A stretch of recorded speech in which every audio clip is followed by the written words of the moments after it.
newspaper files of the early West record many stories of famous and notorious characters of that period. John Wesley Hardin, a Texas bad man who was unique in the outlaw annals of even that unique state. Before he was 25 years old during the 1870s, he had killed 40 men, a cold-blooded, ruthless killer.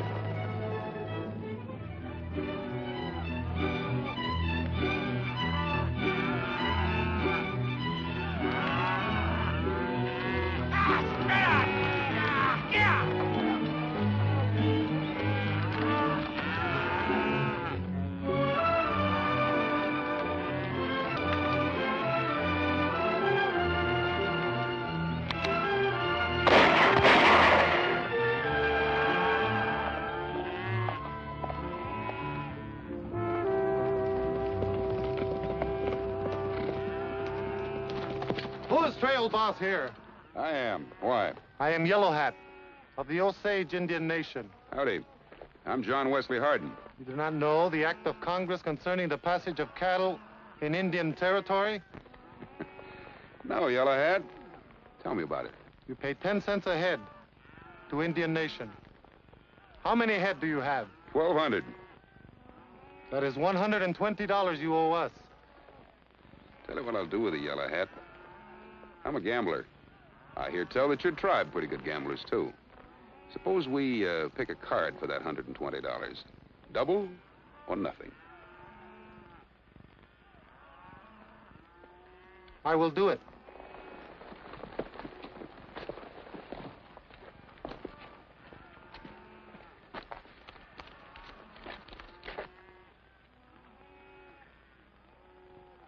Highest card wins.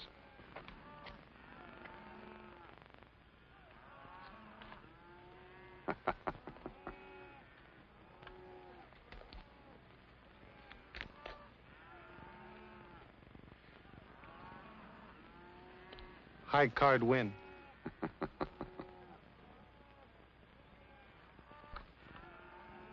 Nine of clubs.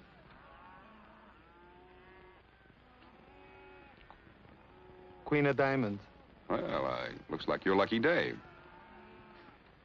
$120 doubled, $240. All right. Your cattle go through. Thanks, Yellow Hat.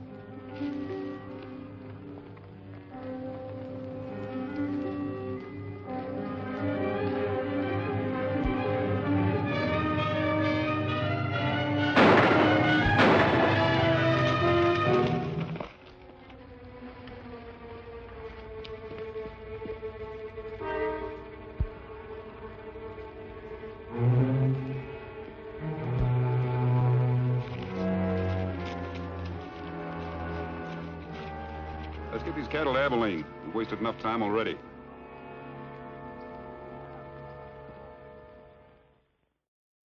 My name's Clark, Matt Clark. I'm a railroad detective, and I'd been given a new assignment. The railroad depended on cattle for most of its revenue out here in the West. 2 Indians had been shot down in cold blood, and the Indians refused to allow any of the herds coming up from Texas to cross their territory to the railroad sidings.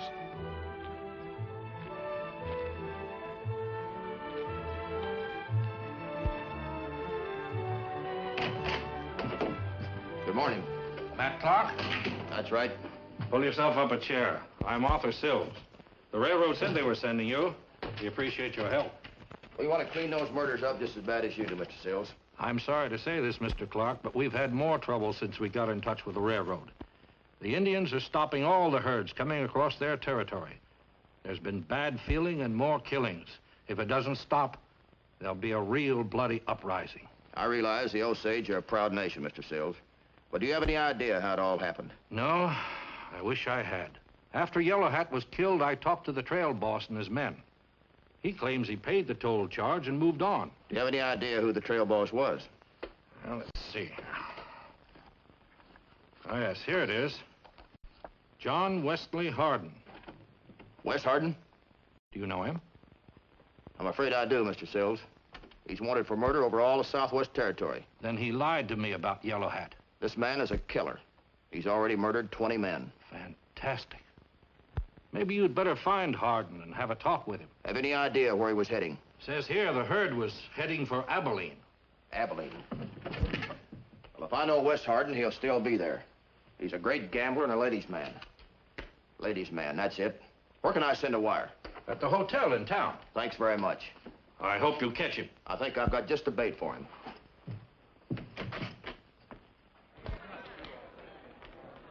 Yes, I did have just the bait for Wes Hardin. My associate, Frankie Adams, was sent on to Abilene. I was to meet her. Frankie was as beautiful as she was smart. Hey, Frankie, set him up over here.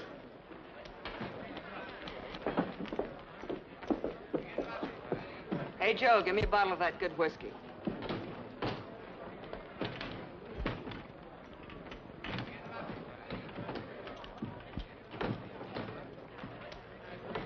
How's business?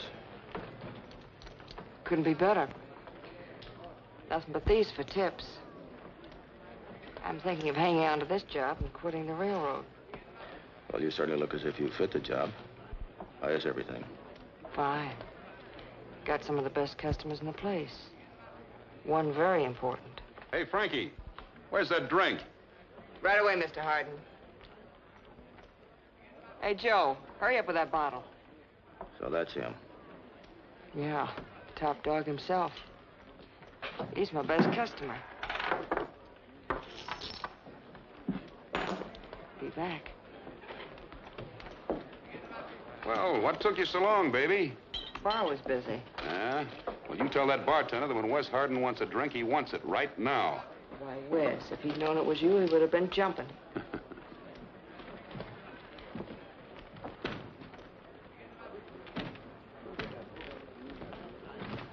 Hello, Matt.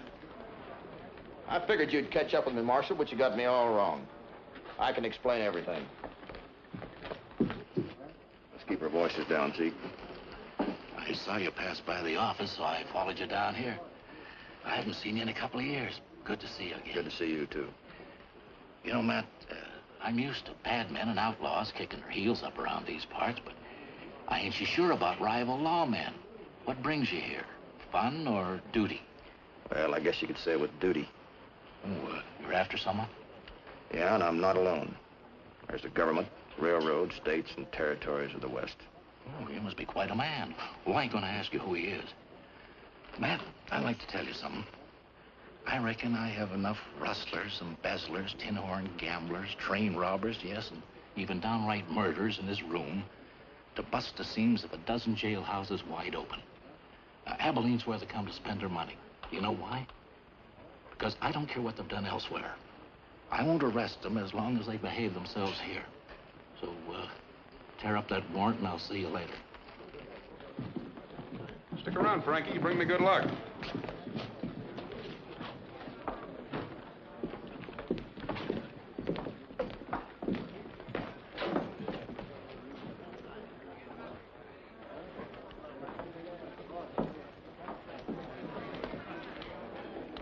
Well, I'm sorry, boys. We're going to have to continue the game some other time. You leaving us? You'll break up a winning streak. Oh, I don't know. Yeah, that's for you. Thanks.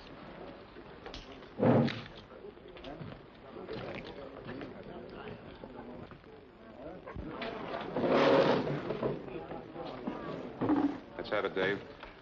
They paid off just as soon as those cattle were loaded on the truck. That's not a bad chunk of money for just trailering that bunch up here. Are we going through with our plan? Why not? Check the train schedules? Yeah. Those cattle cars pull out in 1 hour. How many more men will we need?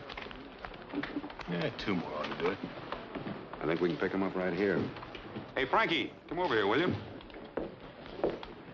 What do you want? The same thing as you were drinking? Oh, sit down, sit down. You know any cowboys who'd like to pick up a fast dollar and can keep their mouths shut? All cowboys can use money. Most of them can keep their mouths shut. Point them out to me. Full on the dark hat and tall one down at the end of the bar.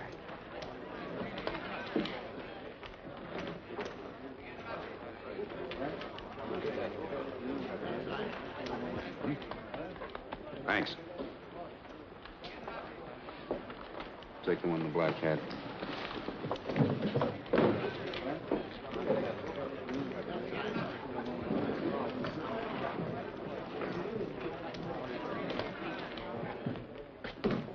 I buy you a drink?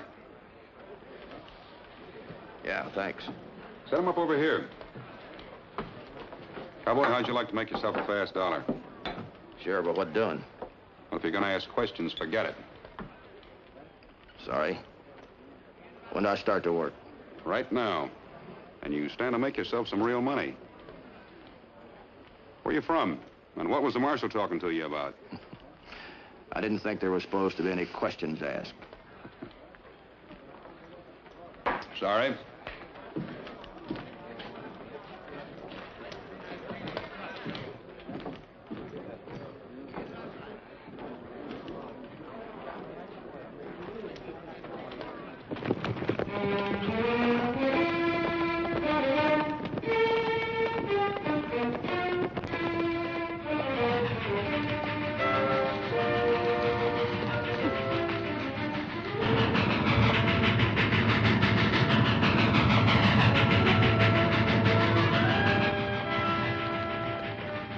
Slows down for the grade.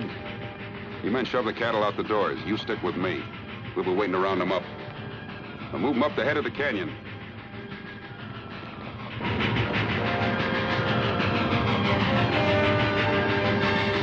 All right, let's go.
Going to like me stealing their cattle, but that was the evidence I needed to put Wesley Hardin behind bars that could prove a murder charge against him. Dave, come over here.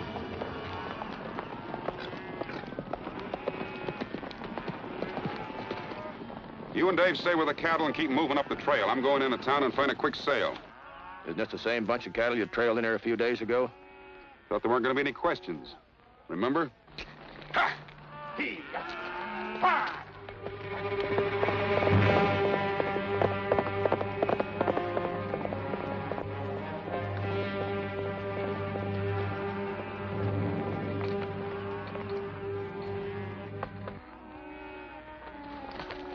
What's the matter? My horse has got a loose shoe. Keep the herd moving and I'll catch up with you later. All right.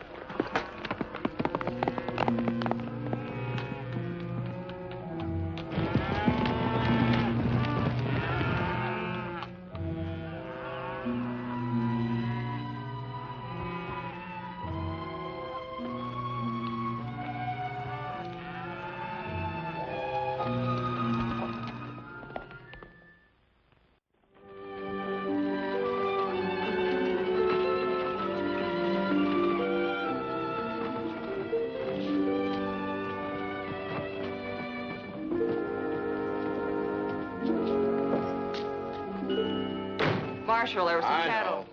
Rustle right off the train. You just got a wire from the boss. Just wait until he finds out who helped rustle them. Where's the marshal? I sent for him. Well, Hardin's over in the saloon right now. Yeah, I know. This time we have the goods on him. Remember one thing.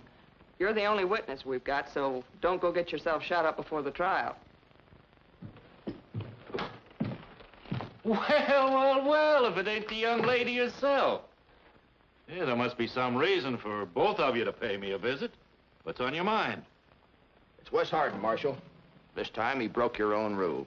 Stole a herd of cattle right off the cars just outside of Abilene. You sure about that? I'm positive I was there. It's the same herd he brought up for the cattle company. If you'll send a posse out on the North Trail, you can pick up his partners and return the herd. Will you testify against him? That's my job. All right. I'll pick him up just as soon as he comes back into town. You won't have to wait, Marshal. He's over in the saloon right now trying to sell a stolen herd. Come on.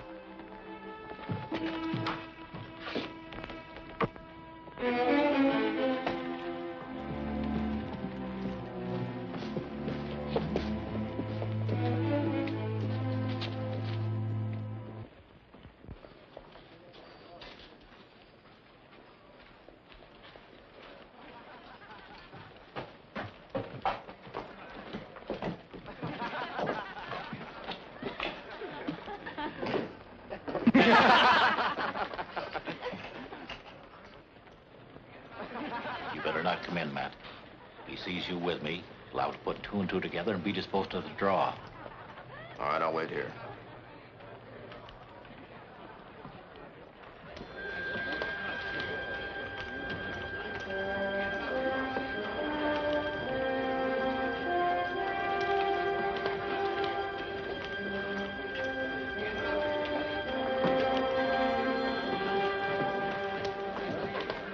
Talk to you, Wes. Oh, howdy, Marshal. Well, I'm busy right now. This can't wait. You're under arrest. What for? Rustling. Your charge was stealing a herd of cattle from the railroad. Well, now, that's a mighty nice trick, if it can be done. It was done. Now, you know my rules, Wes. We don't bother you in this town as long as you behave yourself. But it seems as though you broke that rule. Got any proof? Well, I ain't saying yes, and I ain't saying no. But I've got to lock you up. I don't like jails, Marshal. So until you can prove what you're saying, I'm staying here. I don't want to have any trouble with you, Wes. But I'm still the law around here. So you want proof. Matt. All right, Hardin, take your hands off of those guns. You know this man, Wes, but you didn't know he was a railroad detective. Put out your hands.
Hardin, get up.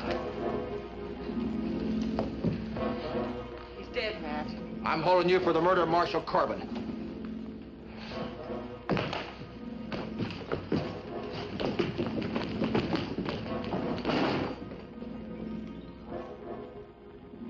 On October 5th, 1878, John Wesley Hardin was sentenced to a long term in the Huntsville Penitentiary in Texas.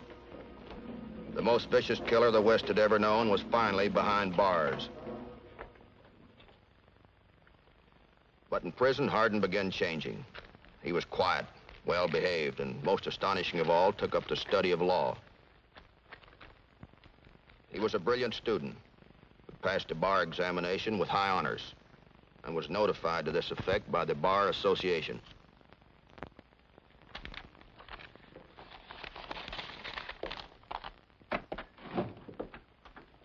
Morning, Warden. Come in, Wes.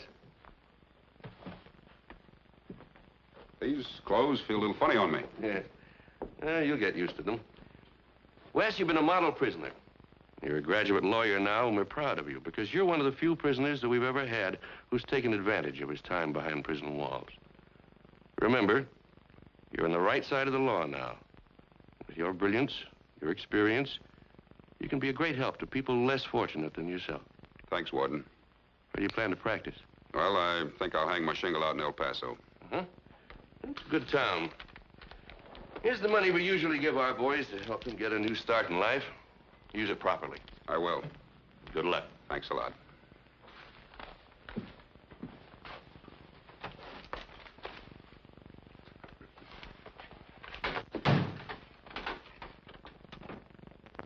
On February 17th, 1894, having paid his debt to society, John Wesley Hardin was released from the penitentiary and hung out his shingle in El Paso, Texas. Here he became a successful and respected attorney, and it looked as if though the former bad man and convict had a brilliant future ahead of him. Unfortunately, it wasn't in the cards for Hardin to stay on the right side of the law. His excessive drinking, his fondness for bad company led to a grave mistake. He was instrumental in engineering the murder of an El Paso citizen.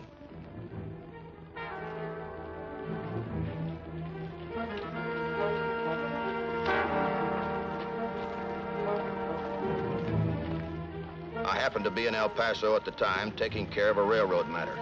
So I found out what happened at first hand.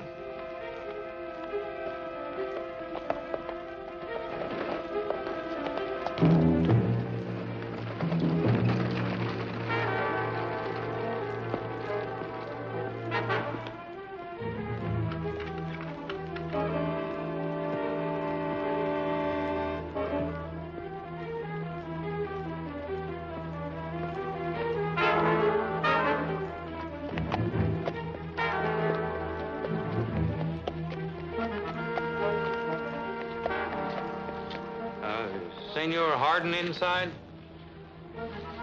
Hey, hear my name? Oh, hello, Constable. You looking for me? Yeah. I got a warrant for your arrest. Well, there must be some mistake. What's the charge? Murder. Oh, you sure this is not an old warrant? You know, I've already paid my debt to society. No, it's a brand new one. You know, this could prove to be very interesting. Maybe I could try my own case. You could try, Hardin. With the evidence we got, you'd waste your time. Let me tell you something, Selman. Nobody's taken me to jail. I've had my belly full of it. Give me your guns, Hardin. Over my dead body.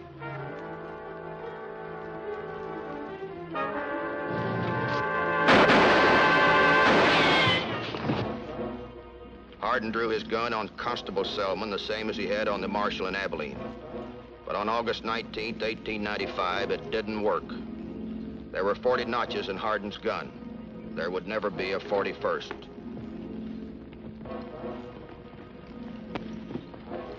There was a time nobody could beat Wes Hardin at the draw. Lost his touch. Take him inside, boys.